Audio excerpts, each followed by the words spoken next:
Bun găsit, dragi prieteni! Luna aprilie va fi o lună destul de încărcată din punct de vedere astral.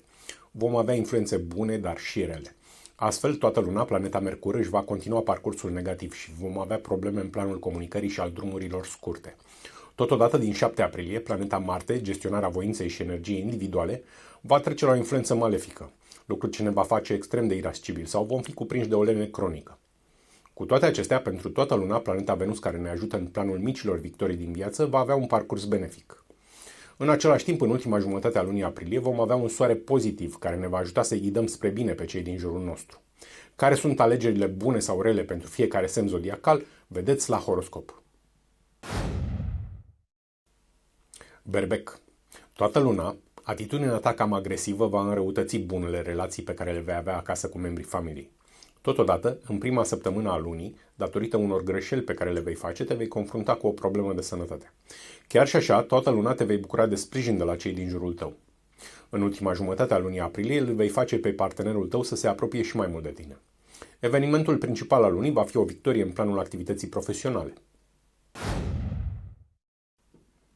Taur. Datorită unui eșec pe care îl vei înregistra, respectul și simpatia de care te vei bucura de la cei din jurul tău vor scădea considerabil.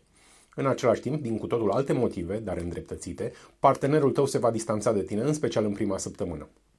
Pe de altă parte, toată luna vei avea bune relații acasă cu toți membrii familiei. Totodată, în ultima jumătate a lunii aprilie, vei reuși cu ajutor de specialitate să rezolvi o problemă de sănătate. Evenimentul central al lunii va fi faptul că, prin anumite fapte bune, vei reuși să declanșezi conjuncturi favorabile de viață prin activarea karmei tale pozitive. Gemeni. Refuzul unui ajutor pentru cineva din jurul tău va crea indirect pentru toată luna aprilie condiții pentru a fi afectat de o problemă de sănătate. Totodată, în prima săptămână a lunii, cei din jurul tău nu vor avea cuvinte de laudă și gânduri prea bune la adresa ta. Pe de altă parte, vei avea toată luna o excelentă relație în raport cu partenerul de viață. În același timp, în ultima jumătate a lunii, vei restabili bunele relații de înțelegere cu toți membrii familiei. Evenimentul cheie al lunii va fi un succes pe care îl vei obține într-un capitol de viață important pentru tine. Rac. Prin atitudinea ta agresivă vei declanșa conjuncturi dificile de viață cauzate de fapt de karma ta negativă, adică faptele tale rele din viețile anterioare repetate acum. În același timp, dialoguri negândite sau neinspirate îți vor aduce un eșec într-un anumit domeniu. Dincolo de asta, vei reuși să ajuți pe cineva din jurul tău, iar în viitor vei fi recompensat din plin de destin pentru această faptă bună. În același timp, în ultima jumătate a lunii aprilie, problemele de comunicare și cele de transport se vor rezolva.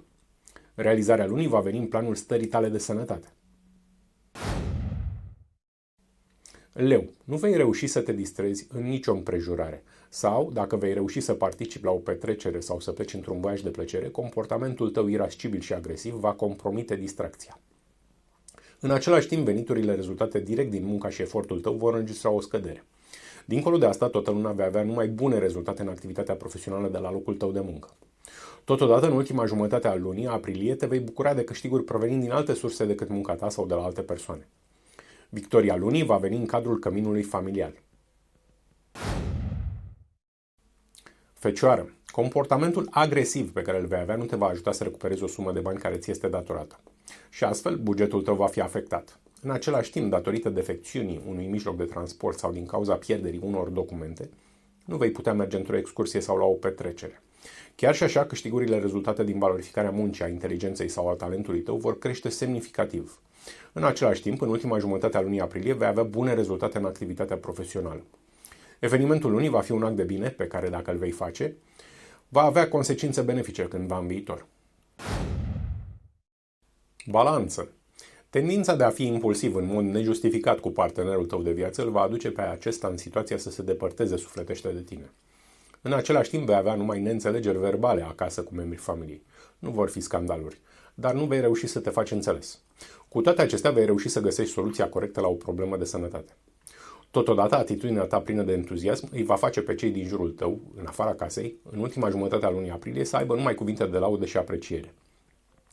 Obținerea unui credit, a unei despăgubiri sau recuperarea unei datorii mai vechi va fi evenimentul lunii. Scorpion. Toată luna vei avea predispoziția de a face rău cuiva din jurul tău, dar în viitor vei plăti pentru răul făcut. Asta dacă îl vei face. Pentru că totul se plătește. În același timp vei avea numai probleme de comunicare și de deplasare pe distanțe scurte. Totuși, prin anumite fapte bune, vei declanșa mai multe conjuncturi benefice de natură karmică. În același timp, vei înregistra o victorie notabilă într-un domeniu important pentru împlinirea planului tău de destin. Realizarea principală a lunii va fi participarea ta la o mare petrecere sau plecarea ta într-o excursie. Săgetător. Lenea și delăsarea îți vor aduce toată luna rezultate proaste în planul activității profesionale. În același timp, vei înregistra mai multe pierderi la capitolul finanțelor provenind de la alte persoane sau din alte surse decât munca ta. Cu toate acestea, toată luna vei reuși să te distrezi, să te simți bine la petreceri sau în excursii. Totodată vei înregistra în ultima jumătate a lunii aprilie o creștere a beneficiilor materiale obținute din munca și efortul tău personal. Evenimentul central al lunii va consta în primirea unei informații foarte importante care te va ajuta să ai o mare realizare în viitorul apropiat. Capricorn. Toată luna aprilie vei lua decizii pripite și vor fi afectate și sursele de bani alimentate din munca și efortul tău personal. În schimb, tot în aceeași perioadă, datorită defecțiunii unui mijloc de transport, vei avea dificultăți în desfășurarea activității profesionale. Totuși, vei înregistra o creștere a câștigurilor provenind din alte surse decât munca ta. În același timp, în ultima jumătate a lunii aprilie, vei reuși să pleci într-o deplasare turistică sau să participi la o petrecere. Evenimente în care te vei simți deosebit de bine. Un succes pe care îl vei înregistra prin intermediul partenerului de viață va reprezenta evenimentul lunii. Vărsător. Datorită unei atitudini agresive, toată luna nu vei reuși să stabilești canale de comunicare cu cei din jurul tău.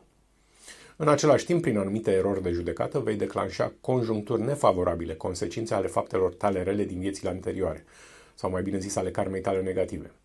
Atitudinea ta cooperantă, în schimb, te va ajuta toată luna să ai mai multe realizări în diverse capitole de viață.